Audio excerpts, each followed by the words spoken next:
Ready to roll? Let's do this. Action. Alrighty, everybody. It's a new month, which means we're at a new episode of the Moo and More podcast. As the last two episodes went, it's me and Dr. Pereira here. I'm Vladimir. If you're new to the podcast, I'm one of the associate veterinarians at Azores Veterinary Practice, and I'm joined with Dr. Sergio Pereira. He's the owner and also a veterinarian at Azores Veterinary Practice. First two episodes, initial episode, we kind of just introduced the podcast, what it's going to be all about.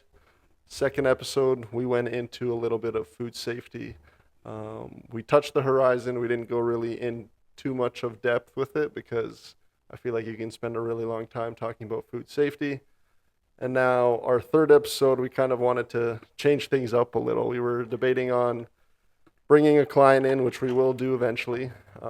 It's coming. It's coming. Yeah, and then we also talked about each other. We introduced the podcast and what our goals and what our plans are with it, but we never really introduced ourselves and who we are, where we come from, why we are doing what we are doing, and just what motivates us and what pushes us. So today, we have the privilege of having Dr. Pereira in the hot seat. Yes. I'm the interviewer, he's the interviewee. Okay. Maybe I should have done a little bit of a post on Instagram. What questions do you want me to ask Dr. Wow. Pereira? No. That could open a major, big can of worms. Can of So worms, yeah. yes. So that's the goal for today. I mean, I know Dr. Pereira on a decent level. I mean, I don't know I hope everything and so. anything, but I feel like this will be good for our viewers and our listeners just to get a grasp of who they're listening to, who they're watching, what are these human beings all about, and why are they where they are. So, why don't we start with early childhood with you? Where are you from? If people don't already know from the name, but where does Dr. Pereira, where does Sergio stem from? Yes. Before starting talking about me, I think we have to come into an agreement that I will be in the hot seat today, but the roles are going to be reversed here soon, and you're going to be in the hot seat. So That's the plan. treat me well if you want to be treated well when it's your turn. No, pretty much an open book, but going back with where everything started, it everything comes from the name of Azores. Azores are a group of 9 islands located off of the coast of Portugal. Hmm. It takes us 2 hours by plane to reach mainland Portugal, Lisbon, and about 5 hours if we're flying on a different direction, either to Boston or, for example, Toronto in Canada. So, Mm. middle of nowhere in the Atlantic, 9 beautiful islands, paradise, little paradise over there in the middle of the Atlantic. So, I was born there. Was born in 1978, and I grew up there. Um, I came to the States for the first time in 1991 to visit family, and the connection between myself and California and the U.S. It was my mom's family, Mm. my grandparents, my four uncles and one aunt. They all came from the Azores in 1979. So I was a year and a few months when they all moved to the U.S. We stayed behind. My mom was already married, and I was already born. My mom actually at that time was already pregnant with my sister. I don't think they Okay. knew, but that troublemaker was already on the way. My There you sister go. Adriana, but my dad had his business there, so we stay there, and that's where I grew up. I grew up in a little village called Ribeira Seca in the island of St. George. St. George is the most central island, not a very big island. Nowadays, population is about 8,000 people. But grew up there around cows, of course. My Hmm. my dad had a dairy, small Okay. dairy, but that's how I got introduced into the animal world, I would say. So from when you were first born to early childhood, late childhood, early teens, I guess late teens, you grew up on that island, you were part of the Azores until you finally decided to move to the United States. what made you move to the U.S. after visiting it for that first time in '91? Was it? Anyone. So we came for Christmas. Beautiful time of the year over here. We got a lot of presents. There you People go. spoiled us. No, I really liked it from that visit. I don't think at that point I entertained like the idea of moving here, like for real. I'm not gonna say I didn't think about it, but my goal was always to finish high school like I did in Portugal, Mm-hmm. go to vet school there, and then just live there.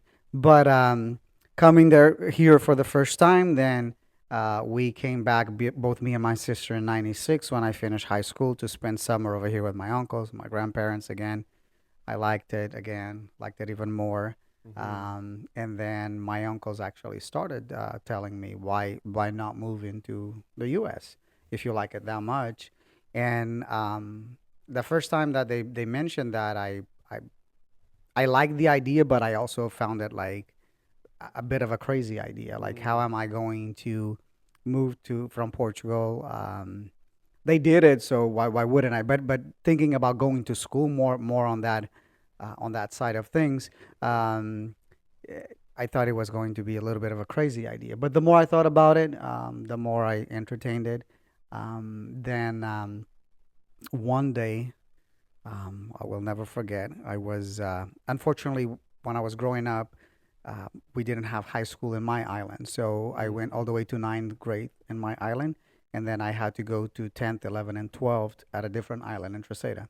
Okay. So I was on one of my trips between the islands to go to school, to high school, and I met someone at the airport, someone that is a dear friend of our family, Dwight Silva, Mm. professor at Stanford, someone that came also from Oh, the okay. Azores Islands, from St. George. I think he was 11, if I'm not mistaken, when he came here, and he knew our family, and we met there at the bar at the airport, and my parents were there, and someone, a mutual friend, introduced us, which was Senora Fatma George. So she's the one who introduced us, and we talked about it, and he said it was not a crazy idea. He explained to me that high school for us in the Azores, as far as classes, it was chemistry, math, biology, physics, everything that we covered in high school. The students were covering here in college, so he was like, Mm. "She's just gonna repeat those classes. So there's gonna be really easy classes for you to take, and At then the you just start. immerse yourself, and you're just English, English, English." And I took off that day on the plane, thought about it, and a couple of days later, I called my parents and I said, I think I want to try this. And my parents were 110% behind Wow. the idea. My family, of course, over here, that was the main drive. Yeah. And then that was probably May, June, July. I came to the U.S. again to see the schools. Oh, wow. And January 7th of 1999, I landed in San Francisco. My uncles were there waiting for me. And then I started college. I went to Merced College. I started that same month. I was at Merced College for 2.5 years, 2 years. Mm. Um, and then I transferred to UC Davis, then St. George's for 3 years of vet school. And then I finished vet school 2006, and I did my clinical year at Kansas State University. So Okay. a lot of information, but that was kind of Yeah, yeah. The journey. the journey to get here. So, yep. Very interesting. A question that I like to ask a lot of people and that students like to ask me, and what I asked as a student to vets that I look up to was, where did you find your passion for veterinary medicine? Like, why did you choose this career path specifically? I know you mentioned that you grew up on the farm and your dad had the business, but what was it in that moment that just said, okay, this is what I want to do? Well, I don't know the exact moment. I just remember always wanting to be a vet. Mm. You know, I do. My mom tells this story often, and is that my first day of kindergarten, which I don't remember. I remember my kindergarten teacher. She was a very good teacher. The first day the teacher went around the room, parents were there and asked everyone what they wanted to be when they Yeah, would grow up. But I yeah. was like 5 years old, and my mom claims that I already at that point said that I wanted to be a veterinarian. Okay. I do have family pictures of me always gravitating toward like animals. For example, growing up, we wouldn't buy our meat from the supermarket. Like my dad had a dairy; he would always have one or two animals a year that we would Mm-hmm. raise and butcher at home. I grew up also being part of these religious festivals that for our Holy Ghost Mm. celebrations there, where they kill cows to give the meat away, to give the meat to the poor or the people in the village. And I have pictures. My mom has a picture, and I actually have to bring that picture from the Azores to have Back. with me, which I would be around the person that would be butchering the cow, Oh. waiting for them to open the insides to um, to get like whatever they didn't want it. Like I would always ask if it was pregnant, if there was a baby there, I could. And my mom has a Oh. picture of me holding like a small fetuses, which is probably disgusting to a lot of people, but that's what I wanted. And then if for the ones that have visited the clinic, you guys have seen that we have a lot of little Specimens. specimens in the front desk, and they Yeah. are in alcohol. And I think I still have specimens in the Azores Oh wow. of calves and piglets that I would ask the guy that was doing it to preserve, like to leave it for me because I wanted, and Mm-hmm. I had those for years. So since, to be honest with you, since I remember, and I think it has to do with the fact that I grew up in a family that was the bread and butter, like the His dairy, go-to saying, if you my haven't go-to realized. saying. But it was I think the exposure we had. My dad had cows, but at home we would have chickens, Oh rabbits, yeah. cats, dogs, chickens. We had As pets, cats, horses. dogs. Yes, as pets. Yeah, yeah. We don't eat cats and dogs in the Azores. There you go. But so being around that world, liking science, I like science, Mm. and the surgery aspect of it, opening the animals. I remember the first time that I saw a C-section. My Oh mom yeah. allowed me. That someone in the village said, "Oh, the vet is going to do a C-section at this place," and I asked my mom, "Can I just go?" And I went there and I just observed and just all that. It's something that I was passionate about Oh from yeah. from from Engraved the in your get memory. engraving in my memory. So So that's what I want to. how does it go from a kid coming from this small island, if I can say, in the middle of nowhere, coming to a country that unfamiliar with the language, and essentially the geographical location? I mean, you came, you visited, you have family here. How does it go from you coming here, going to college, going to Davis, going to George's. the Caribbean for Yes. school, coming back in the States doing one more year, to you now having a clinic? Like, where did you start your career? How did you progress through those first years of being a veterinarian to having a clinic of your own?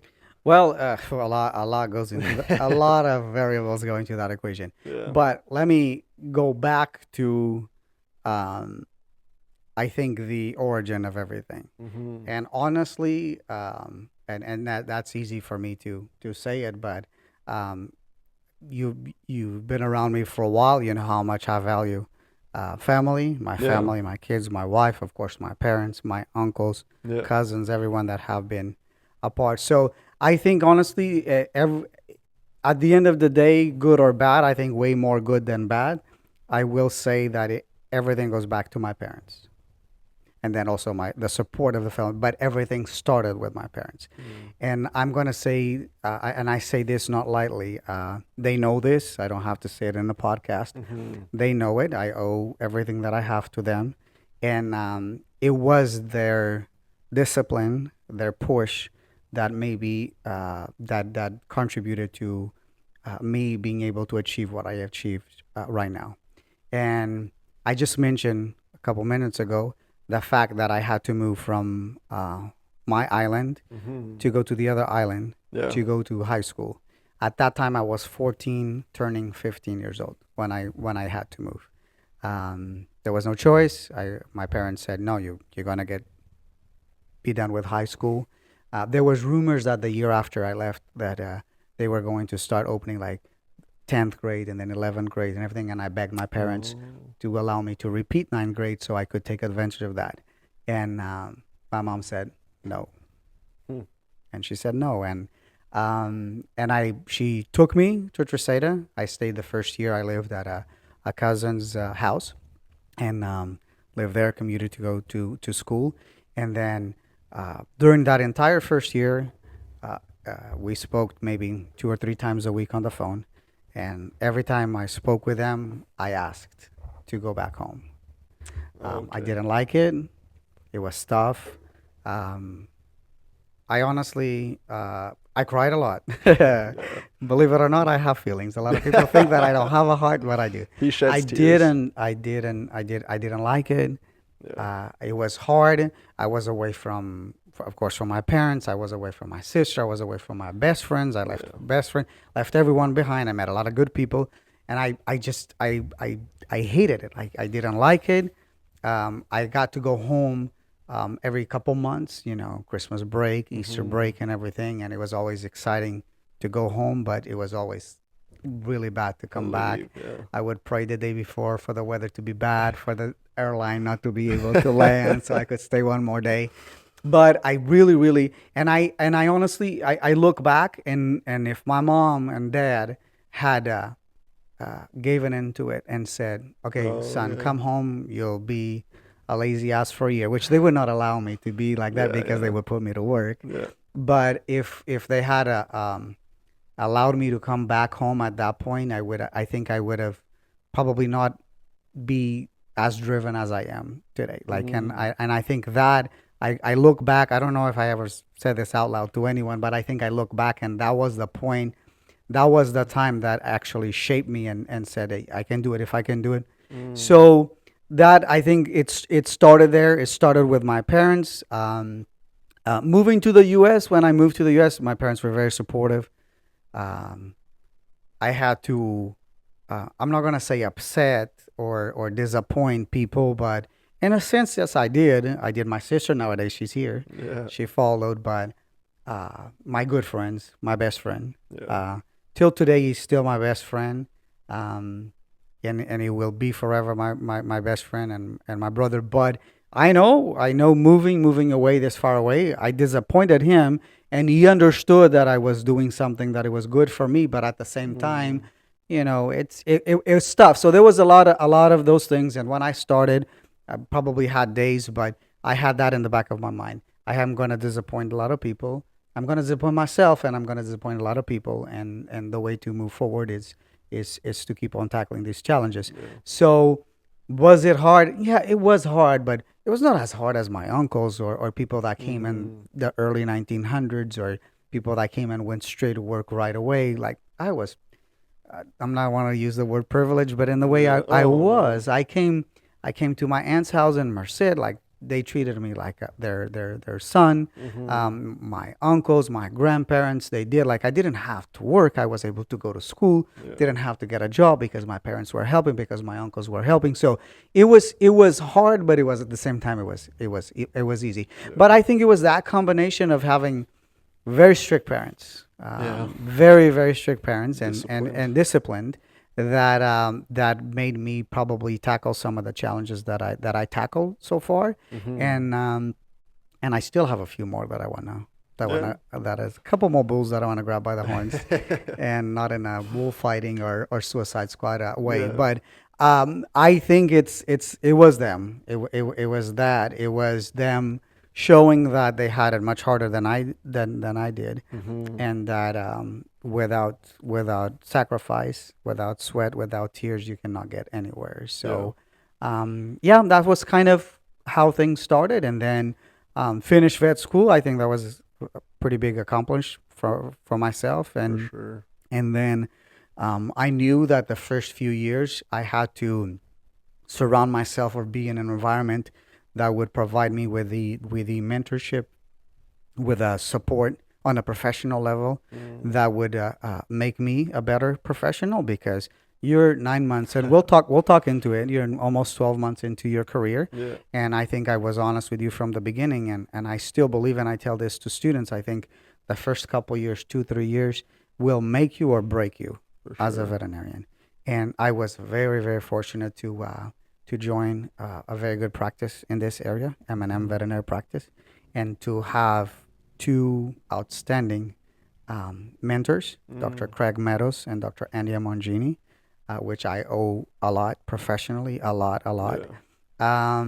And then on top of that, moving into this area to be a dairy practitioner or food animal practitioner, and then have just in the immediate family, maybe around 6 to 8,000 cows to work with, which was my uncle's. Yeah. That was like that's why I say like I think that was hard, but it was at the same time it was easy. So Hmm. um, the major challenge was the language. I'm still learning. I still get corrected on a daily basis, but I will for the rest of my life. For sure. But that was, I think, the toughest part, and then from then on, Yeah. it's been good. Yeah. It has been very good. Trials and tribulations Oh, of throughout, for course, sure. of course. So you finished vet school. You worked for M&M for how many years? 6 years. 6 years. Six So 6 years. Yes. mentorship, experience, Yes. hands-on skills. You were able to develop Oh, all that type of stuff. absolutely. And Pretty from day cool. one, we talked about. They were very open about talking about future, like meaning, do you want to just work for us for the rest of your life? Do you want to Mm. be an associate? Do you want to be Yeah. part of the business? Do you want to start your own business? Yeah. And from the get go, I told them like I had this thing about either being part of the business or having my own business. Yeah. I think very soon into that experience, we realized that I think the best option would be for me at one point starting my own business. Not that we would not get along because we did. Yeah. It was 6 great years, I think, and but husband and wife, owner of the practice, having a partner. So they just offer the complete support from equipment to the connections to an accountant to a That's lawyer to awesome. bank. They helped me with all that. So it was not just on learning, but Yeah. learning The the business veterinary. the Yeah. business part of it. The So clinical side. then back in 2009, it was around 2009. I had this idea of dating someone that I was supposed to date in vet school, but it didn't happen. You So relit a then flame. yes, and then I embarked in this journey of dating a Puerto Rican. Oof. Yeah. Tell me about it. That should be a podcast when on its own, but she's not here to defend when she's herself. watching or listening to this episode, I I want you to hope videotape her I would like at to this see part. her reaction, Yeah. and we'll know if she listens to the podcast, because if we're Based. talking, she will. So we started, me and Maria, we started dating back in 2009. Then we got engaged. Then I think at that point I talked to Dr. Meadows and Dr. Mangini. A year of 2011, we got married in December 2011. I said I think this would be a good point for me to kind of go on my own. Mm. So December 19th of 2011, I got the articles of incorporation for Azores Veterinary Practice by Wow. the California State Office, Secretary of State Office, and January 1st of 2012 was when this little project Started. started, and it's been since then. A lot of people don't know, but we can talk about that. But started as a Hmm. solo practitioner, Yeah. and now we are at Solo, like mobile. You didn't mobile. have. Yeah. Mobile, yes. Just you and your truck and Just vet box. just me and my truck, vet box, equipment at home. We had a room over there where I had the autoclave, I had all my Wow. equipment inside of the house, office in the house, and then I did have a partnership um, with another clinic, Mid Valley, over here in the Okay. area, Yeah. for the pharmacy, so I could get meds, Meds. so my clients could get meds. And then later on, I developed another partnership for a milk laboratory. Mm. And then Azure start growing a little bit, more clients, more Hmm. headaches, more associates, more headaches. And Yeah. and then we are here today in the building that we are recording this podcast. So how does it work? I mean, solo practitioners, I know a lot of them, and some you don't even know about because they don't advertise their business or whatnot. That's just mostly word of mouth, how they get their business. But how do you handle things? And this is coming just from a brain that is mind boggled. But how do you handle things in regards to expanding your business, dealing with emergency calls, dealing with the books, like all that stuff is on you. Like you're Yes. the veterinarian, the manager, the Everything. business owner, the number person. Like how did you approach that? Were you Well, it didn't last for very long. By the end of the first year, going into the second year, we had our first kid in 2013, Sebastian, and it was busy. It was too busy. The on call, mm, being on call, not being able to go away. So I realized that I don't think it's a feasible model. yeah. Not anymore. I think people have done it in the past, but it's really hard when you're dealing with dairies that have average cow population of 2-3 thousand cows. Yeah, Mm-hmm. you're gonna have emergencies. You're gonna have to work on Saturdays. You're gonna have to work on Sundays. Yeah. So I realized that was tough, and that's why I decided to hire the first associate to get some relief. I honestly I hired the first associate, and I go back, and it was to get a certain relief, but it was also to not um, send away clients Mm. that were knocking on my door, and I was stretching myself and couldn't get. So I had at that point already that bug of keep on growing, Expanding. expanding, and I knew my limitations as a solo practitioner. I would not be able to Yeah. to uh, You can to only do expand. so much. Can only do so much. Yes, can That's only fair. palpate so many cows Yeah. a week.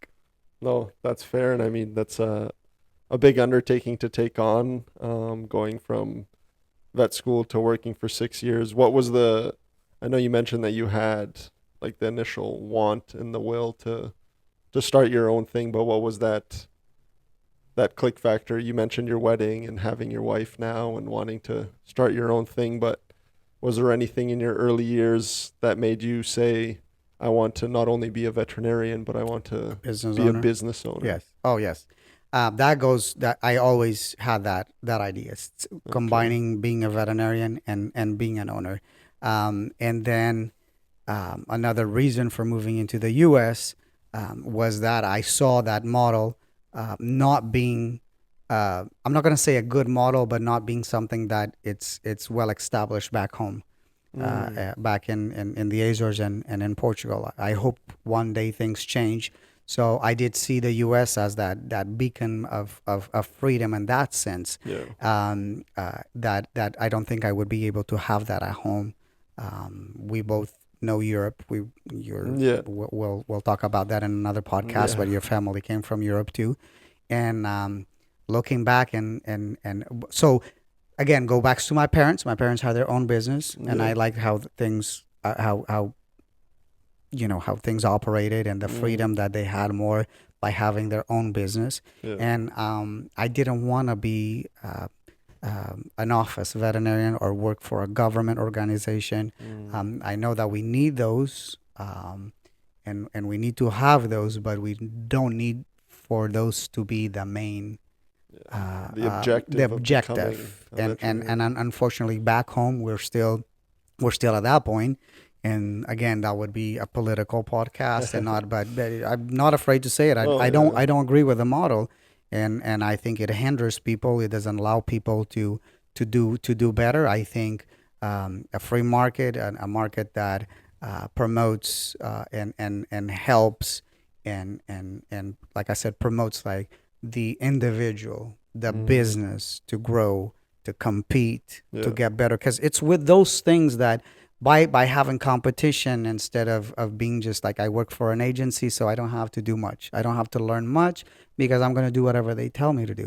By Mm, having your own business, you're gonna work. You're gonna have to take a step back when things are not working well. You're gonna have to reinvent yourself. You're gonna mm-hmm. have to compete in a good and bad way, but mostly in a good way, because you're going to have more people doing the same. We're all going to be after the same dollar. Mm-hmm. So, which one is going to be the best one to get that dollar? And I think it's the person that is open to continue to evolve. Mm, So, seeing my parents do that, see my dad had is dairy cows, and then back in the mid 80s, my dad was already doing AI over there on the cows. It's not something out of this world, Yeah. but for a small 40 cow dairy. And why was my dad doing that? Because my dad had that bug about having the best of the cows that he could get, the best genetics to milk more. He was proud that his cows were, like, production wise, were one of the top producing herds in the island. They were. I'm very proud of that. And I think all that goes back to, again, my parents and the way that I saw the hard work. Like, they didn't want things just because they wanted, and they sit there and waited. They worked for them. My mom milked cows. My dad milked cows. My dad milked cows for 25 years by hand. The first 25 years of his as a business owner, he milked the cows by hand, morning and afternoon. Yeah. The last 25 years, so he had a dairy for about 50 years. The last 25 years, then he had milking machines. Yeah. But you still have to attach the milk machines. Oh, There's still yeah. labor involved in that. Yeah. So I think it goes a lot. It goes back to that Yeah. area. So something just, I mean, people can definitely be motivated by things that they're surrounded by, but at the end of the day, I feel like you also need, I mean, I'm going to say it, but that genetic factor, something that's Yeah. instilled into Instilled. you from Yes. birth or from a very early age, what you visualize, what you're exposed to, your environment, Yeah. seems to have definitely played a very large factor, not into only your life, but also mine, Yeah. which we'll save for another podcast. You mentioned competition and a lot of people fighting for the same dollar and whatnot. We're in probably we can probably say the most concentrated dairy area in the United States, being the Central Valley of California. People know that there's a lot of big practices, both north, south, central. What made you, and besides like your family being here and whatnot, what made you want to have Azores where Azores is, which is Turlock, and being around Mid Valley and Lander, and there's M&M and Los Banos and Yes. Tulare being close, like all these Atwater, practices. Merced, Yeah, yes. yeah, like a lot. Yeah. So what? Well, I think first it was because let's start again with family and friends. Yeah. Like we have, my uncles have here, so I knew that I had a very good amount of clientele Yeah. to start with. The fact that I'm Portuguese and I speak Portuguese, and that we're in an area True. that maybe a little bit more than 50% of the dairies are Portuguese. Yeah. I think that was a helping factor also, and I would not be going into a market that I would have not a chance Yeah. to grow, and also again the wanting to maybe do something a little bit different. I look up to the practices in the area. There's practices that have been established for more than 50 years. They do things very very well. Excellent professionals, people that I talk with, few Yeah. that I don't, but those don't matter. But I also saw an opportunity to come in with maybe a different angle to tackle large animal medicine. And I'm not saying this, so I'm the first one to do that. No, I'm not. I think I saw early on that we were sitting on a market as far as clients, that we had dairy, but we had more than just dairy. And I'm not talking just about beef, because we don't do much beef. But I learned a lot the first 6 years with Dr. Mongini about small ruminants. And I knew that there was a branch, like as far an industry in our area, both the show, the pet, and the production side of things, that was expanding heavily over here. Yeah. I did notice, and I still think that some of the practices in the area look kind of funny at it. And then I was like, why not? I like small ruminants. I think practices are very geared toward herd checks and herd health, and just doing that. And first of all, I'm not going to do anything outside of that because I'm trying to compete. I'm going to do something outside of that because I believe that we can bring more value to the table, to our dairymen and any of our clients. I don't believe in the I'm gonna say the type of practice that I'm there just to palpate cows, call cows pregnant and cows open. that's how we make most of our money is Mhm. but we are way more, we can provide way more Yeah. to our clients by keeping us updated on technologies, on everything that is new. Uh, Still good. Should be.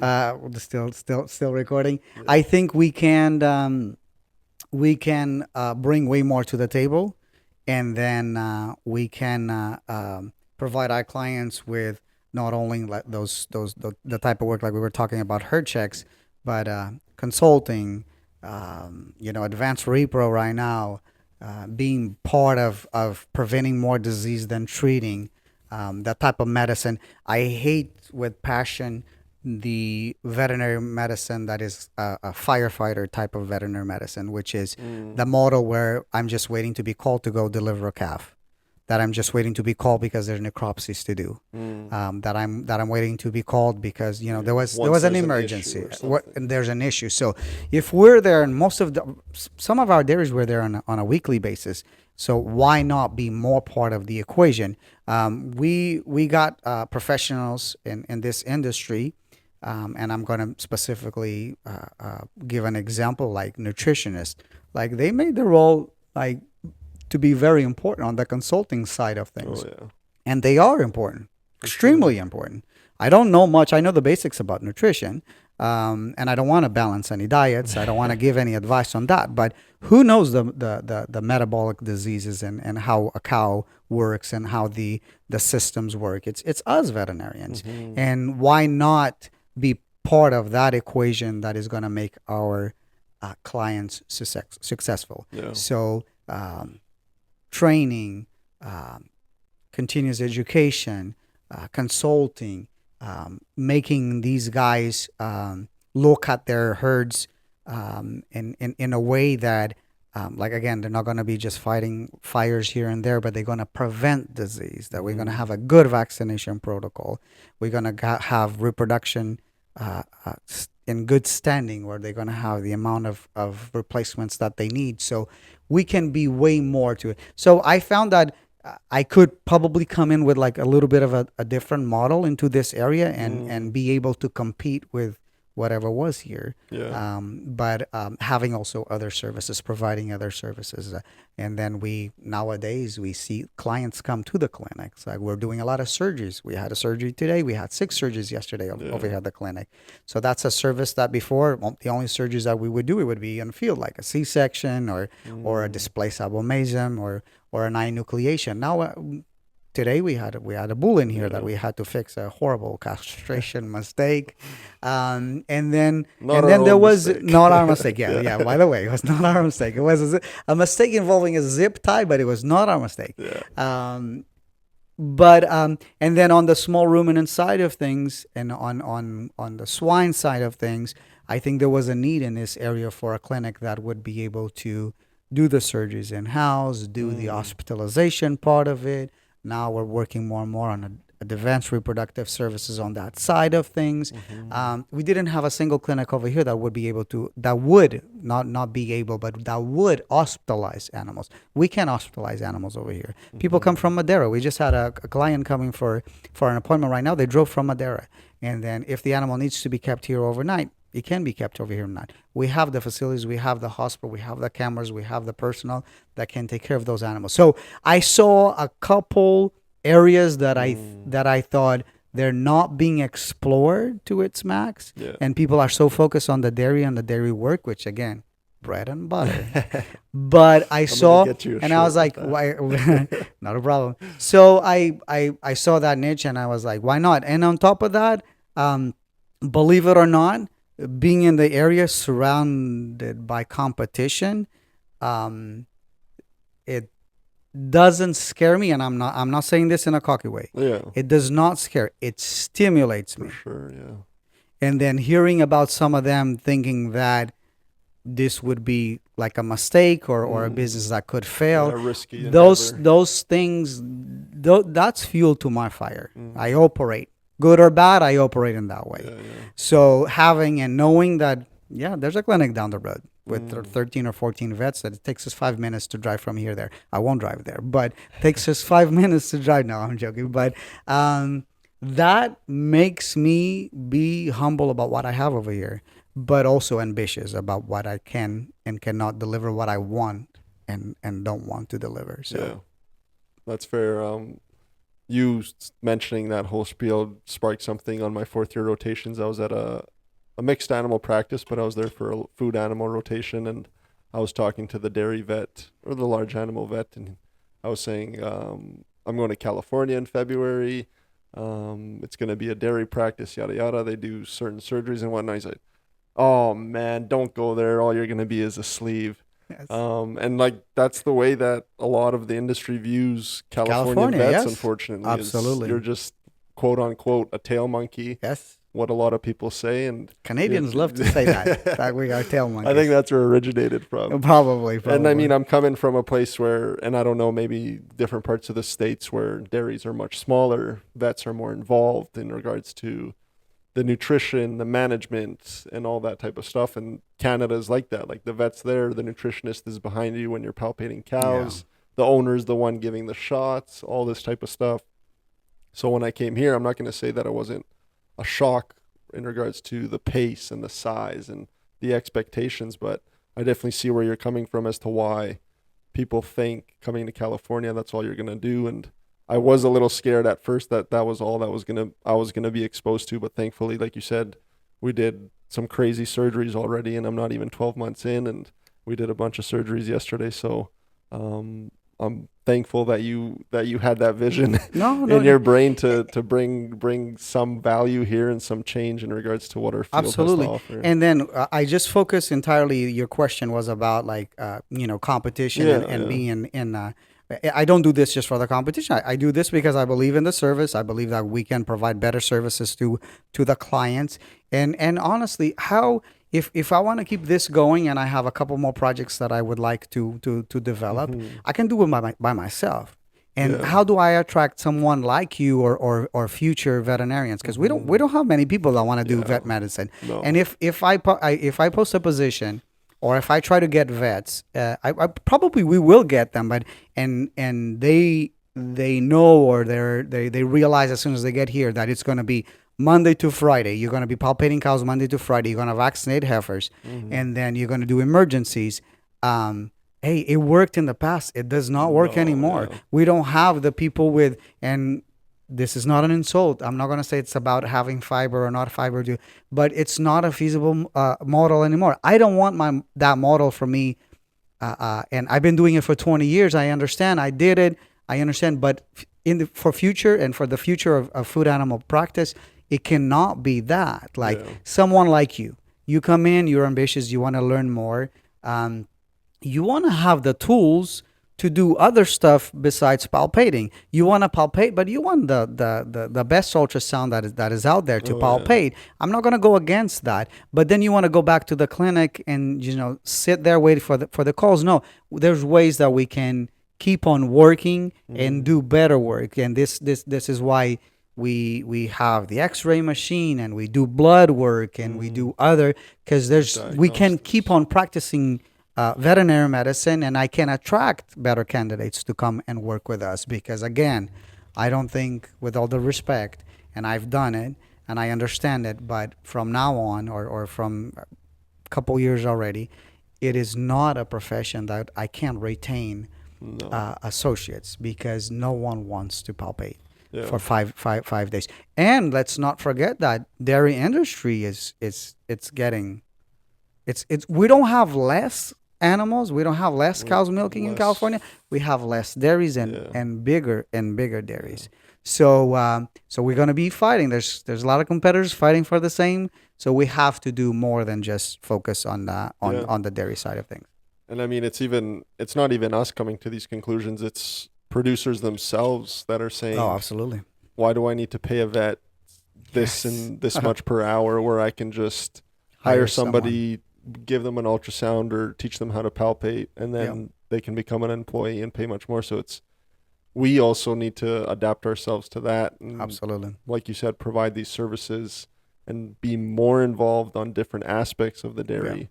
and not just using Yeah. our arms to diagnose pregnancy. Because then at the end of the day, what we're gonna do, we're gonna be just signing scripts, be liable for all Yeah, these drugs that go to these dairies, and then yeah, someone is going, no, we have to be there, but we have to show that we yeah, deserve to be there, and we show that by providing more than just that arm work. yeah, We have that's why I say, like, whenever we're doing herd checks, I say this a lot.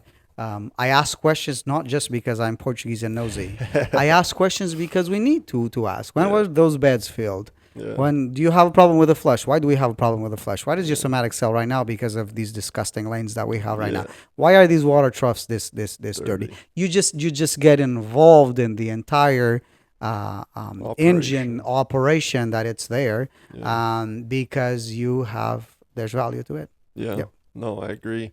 We kind of swerved off topic, but it was good because we explored a different realm Yeah. of the industry for sure. So we know that it was the family Yeah. backbone. Pretty much everything in your life was due to that. Your ambition to do something different, regarding why you started Azores in the location that it was, and why you provide what you do provide to not only clients but the industry. Um, where do you see yourself, I guess, now? You mentioned 2011. You Yes. started Azores on the Yes. mobile side. Um, you transitioned to now a physical location in Yes. 2021. Yes. 2021 was the physical location. So you moved from being by yourself to hiring associates to expanding the practice to having a physical location where you can do more things. Where do you see Azores evolving now that you reached this point and maybe ran into all these roadblocks? You kind of learned more about the industry, you learned more about clients. But I guess like a 5 year outlook or a 10 year outlook with everything you Where I wanna mentioned. I wanna be. Before I say that, I wanna you mentioned family, and I mentioned my Hmm. parents a lot. I think that was the base of things, but Yeah. I cannot leave today without saying that uh, uh, nowadays, of course, my wife and my kids play a big Oh, role. yeah. The two little brats that I have home, they're still young. They don't do much, but the fact that I married someone that is in the same profession. She's a small animal vet, Hmm. but someone that, even if bitching about it, understands my hours, understands my sacrifice, was Hmm. there from day one, supported me like I supported her on the small animal side. Yeah. It was you you can do well with good friends, with good business partners and everything, but if you don't have that backbone, like that Yeah. family backbone, and that, uh, Maria, Puerto Rican, all that craziness, it is nowadays a big part, if not the Yeah. biggest part of the equation. And I don't want to leave, because then I'll stay in the You'll get doghouse for a home. long Yeah. time. I've mentioned I want to see if she's gonna Yeah. listen to this She's podcast, not only but a vet, but she she's also a business owner she's and a business owner, operator. so Yeah. we understand each other. We might not agree at all times, but Yeah. we understand, and that's helpful, because if it was someone else that was in a different industry, they could Mm. understand, but then it's not It's it's more not the difficult. same. Yeah.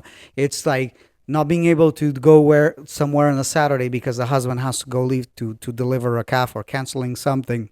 That takes uh, uh, that takes someone understanding, but yeah, I couldn't pass the opportunity to Yeah. to mention that. But as far as future, um I don't know if I can say everything out loud. No, I can. My wife, my sister, my mom. I'm gonna mention these three crazy ladies in my life that are very important. They keep asking me. They've been asking me for a long time. Stop with dreams. Stop with plans. Stop, Sergio. You have Yeah. enough. You don't have anything else to prove. And I'm not doing this because I want to prove Yeah. it. No. Stop, stop, stop. So if they listen to the podcast, I'm not able to stop. It's just something in me that I don't want to achieve a lot, Yeah. but I cannot stand like status quo, like just okay, let's go Mm. with the flow. I'm done. the day that I don't have a dream, that I don't have an ambition, that I don't have a project, I think it's the day that I hopefully will be at a level in my life, professionally, financially, Mm. health wise too. We have to, Yeah. that I'm going to be able to, I pack and I go do. I would love to go travel a lot, Yeah. visit places that I have not been able to. But while I'm active, I want to keep on going. And Yeah. how do I keep on going? I think I make Azores better. I'm also involved with the small animal side of things, but Maria has more of that. But we're Yeah. also upgrading, starting a brand new hospital. Hopefully next year, starting a second new hospital, and those projects get me going. On the Azores side, because we're here and we're talking about Azores, I Hmm. think there's more too. There's more to do. Um, I think on the service side of things, I would like within the next 5 years for us to be able to have um, a full advanced repro lab Hmm. that will cover bovine species, cattle, Yeah. sheep and goats, small ruminants, and now horses. Yeah. And let's not talk about horses because that would be for a different day Yeah. again. I We'll don't, bring but our I vet have here for that. we have someone that is taking care of that side. So I would love to be to develop that. I love surgery a lot. I would love to keep on expanding our surgical services over here at the clinic. Hmm. On the advanced repro, the small ruminant, it's something that I'm trying to tackle myself, but it's open to anyone. But Yeah. because it involves laparoscopic stuff, I love that, and I would like to get better and do more and more of that. I think there's room for us to have a very good repro lab Yeah. on the small ruminant side over here on the West Coast, and a lot of people are coming from other parts of the country to do that work, Hmm. and then keep on growing. Another side of Azores that I like, that that I think you like, and a couple of the vets over here in the practice, and that I think we're slowly tapping into, and I want to do more, is the educational side of things. And when I Hmm. talk about education, I'm not talking about just our clients. Yeah. It's future veterinarians. Yeah. It doesn't have to be closed just to that market. So that's something that we're working on, and it will come soon. We will have more of that available, and I think we need to tap on the strengths that we have, which the knowledge, the experience, the years of experience, the professionals that we have, the languages that we speak inside of this Yeah. practice, that we can have on that side of things. We can expand. It doesn't have to be something um, just here. It Yeah. In can the it can it U.S. can it can be and with that side of things is also a push. What I'm seeing is like kids coming out of vet school with minimal practical knowledge, Yeah. and I think we can be part of that equation of teaching new grads For and sure. the more hands-on type of thing. So just with that, there's a couple Yeah. things that are in my brain that You're I gonna hope go home tonight and that I can achieve. But yeah. um, you know, just keep on going. Try to offer as much. Learn with the mistakes, Hmm. but always striving to offer excellence over here. Yeah. Get more clients through these doors, Hmm. and make an impact on this profession, because we are the poor relative of veterinary medicine. Yeah. And I want a podcast about that because someone put this seed the other day on me, and Hmm. then we don't have to be. We have to Yeah. be very, very proud of what we do. I am proud of what I do every day. Yeah. And anyone that talks against it, I will argue, I Yeah. will discuss, I will fight, because we are doing something good, Yeah. something positive. We are an extremely important piece of the production industry. Yeah. And when, I mean, just to explain to the viewers and whatnot, when you say that we're the poor relative, and correct me if I'm wrong, but I feel like small animal veterinary medicine might be, and not might be, it is, even through vet school, even through the industry itself, it's put on a pedestal Oh, compared well, of course. to large animal medicine. And we Of see that not course. only with the number of vets who are coming out of school and going into small animal rather than large animal, but it's the pharmaceutical companies where they're Yes. focusing their resources, Yes. and the opportunities that are provided to people who are interested in large animal medicine. I mean, there's just, and I mean, yeah, it's a bigger market. The small animal side, they make more money and all this stuff, but but if it wasn't for nothing justifies the current situation of yeah, veterinary medicine yeah, and the lack of food animal vets. And again, another podcast that we could be talking about yeah. We're why we don't have going enough down vets. another tangent. But I will be a little bit controversial here, but I'm going to give the example of it is not acceptable nowadays that we have a state school, a state Mm, veterinary school, and I'll name it UC Davis School mm. of Veterinary Medicine. Don't have anything against UC Davis. Anyone can say that I have. I don't have. But in this day and age where we have the state with the most cows and we have probably classes of 150 to 200 students a year and we're graduating a year less than sometimes less than 5 or less than 10 students that will end up working in food animal medicine.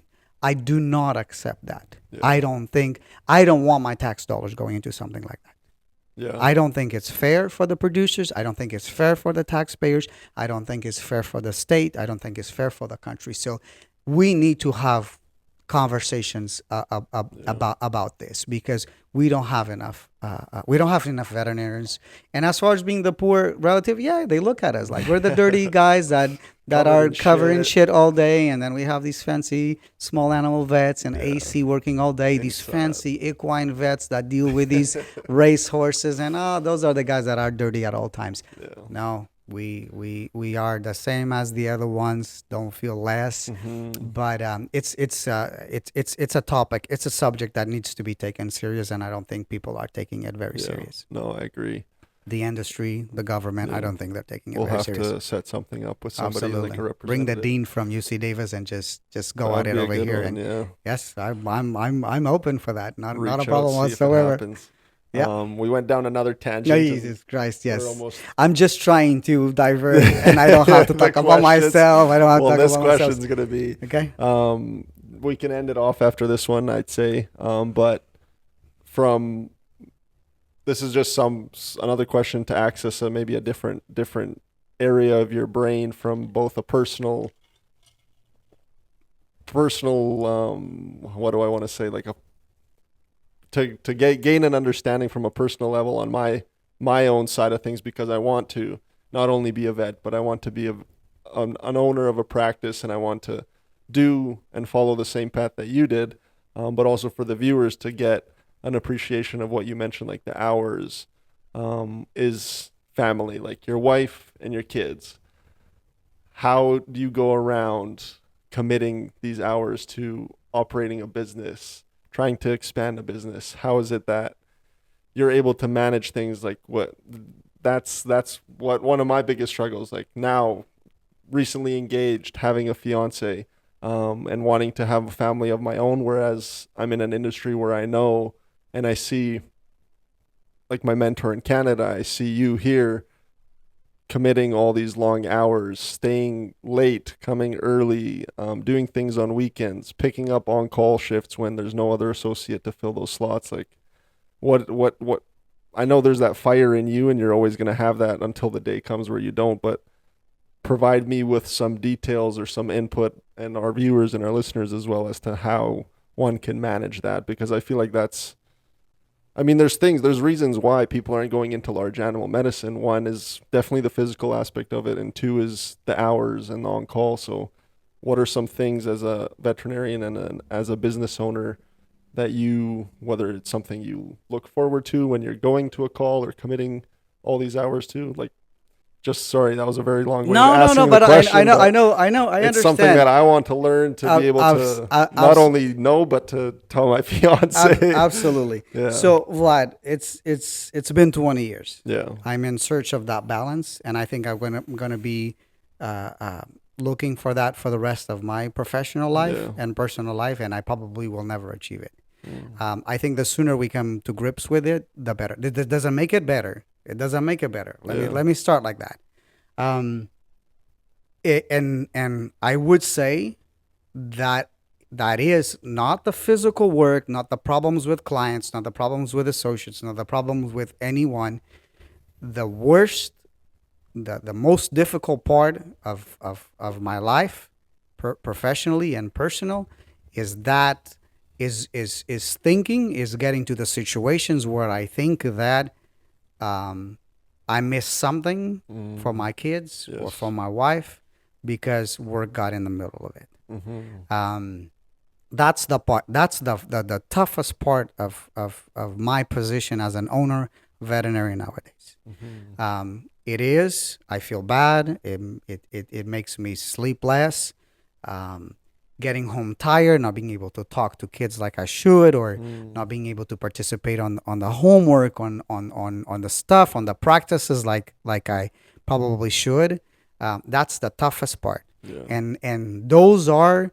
I know that one day my kids probably might not understand things right now. One day I think they will understand because again, it goes back to when I was born and raised. Yeah.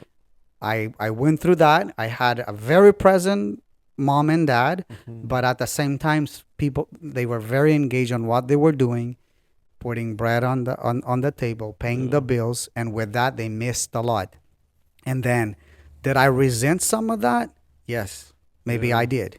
But now I look back, and it's because of their example that I'm able. So, whenever I'm feeling down because I missed something, or I'm kicking myself because I know that I'm probably not being the father that I should be, which I don't think I'm a bad dad, but let's not talk to Maria about that because no, or my kids nowadays. I go back and I go back and I think about what my parents did. Yeah.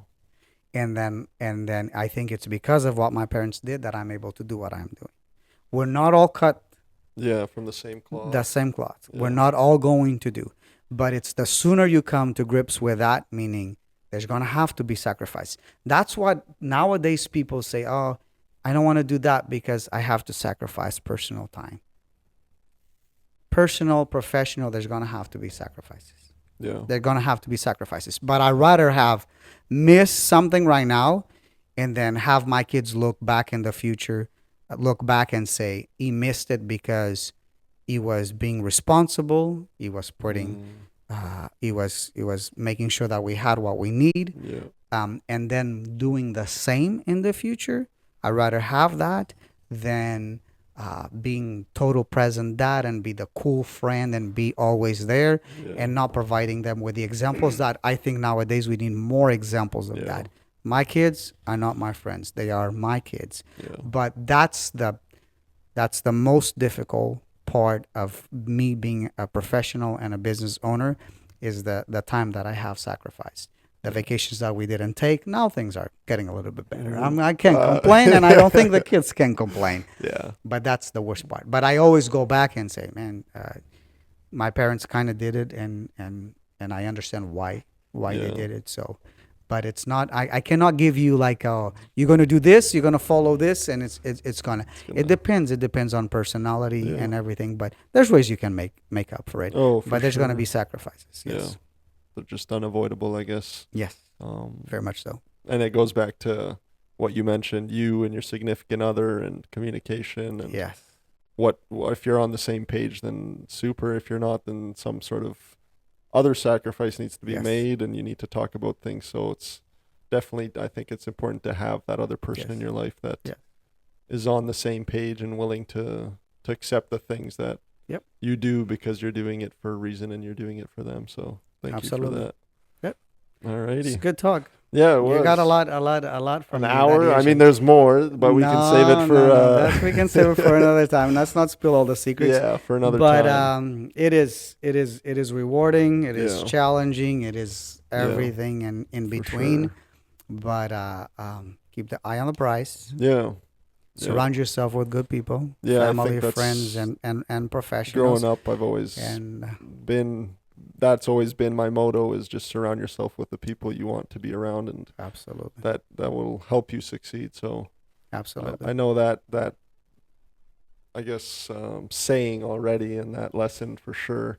But I just want to thank you for sitting down in the hot seat, as I like to say. Maybe I'll do a little edit where we sit down in the hot seat with Dr. Sergio Pereira. There you go. And just opening yourself up a little bit. I know for most people it's not the easiest thing to do, to talk about things like not spending time with your kids and leaving your family and being on your own. I mean, there's definitely a lot of similarities between the both of us with that. But to be able to hear that and not only broadcast it to the people who are going to be watching and listening, but it takes some courage to do that. So thank you. You're welcome. And Good talk. Good yeah, talk. we'll see what the Now next episode. prepare yourself to be in the hot seat. Yeah. Nah. We'll see what the next episode has in store. But as always, we thank you, everybody who's watching and listening. We appreciate the support, the Moo and More podcast and Azor's veterinary practice. We're growing, we're hitting roadblocks, but we're not looking back. We're moving forward, and that's something that I think we need to do to make the industry grow, but also have ourselves grow at the same time. So if you haven't already, follow us on Instagram, the Moo and More podcast at Azor's Veterinary Practice. The podcast audio is on Apple Podcasts, so you can subscribe to that. And the video format is on our YouTube page. So subscribe on that, like the videos, share them. Anything you can do that'll help us. We want to obviously expand the podcast and get as many people listening as possible, because we're definitely not afraid to talk about the things that we're feeling, and no, absolutely we're not. And if you can let me add something, Yeah. I would like to get to a point, and with that, I think we need more and more people to listen. You ask us questions. Yeah. I would love to have one or two questions from the previous podcast that people would either text us or email us or through the Instagram page. Ask us a question, even related like to something that we said today, or people that are in the same journey, vet school or business. Ask us a question. I think these conversations, I don't know everything. I'm still learning, For sure. but 20 years adds like the mistakes, the success, what was done right, what was done wrong. I would love to interact with people about it, because there's some minds out there. There's some personalities that are itching to start their own business. It doesn't have to be a veterinary business, but you can do it. We're still in a place in a country where you can achieve things on your own. No, we'll set something up on our Instagram and whatnot where we can get a hold of people and they can just input a question. And some people just don't want themselves to be known, so just doing it anonymously absolutely, and setting absolutely. up a podcast where we can just talk about those would be good. But perfect. I think that concludes this podcast. Was a long podcast. We might have to break it up into two parts. Podcasts. We'll see. Like always, it was a great time. Cheers. Cheers. And thank you, everybody. To VetMed. Okay. Perfect. Jesus That was Christ. good. I don't know. We'll see.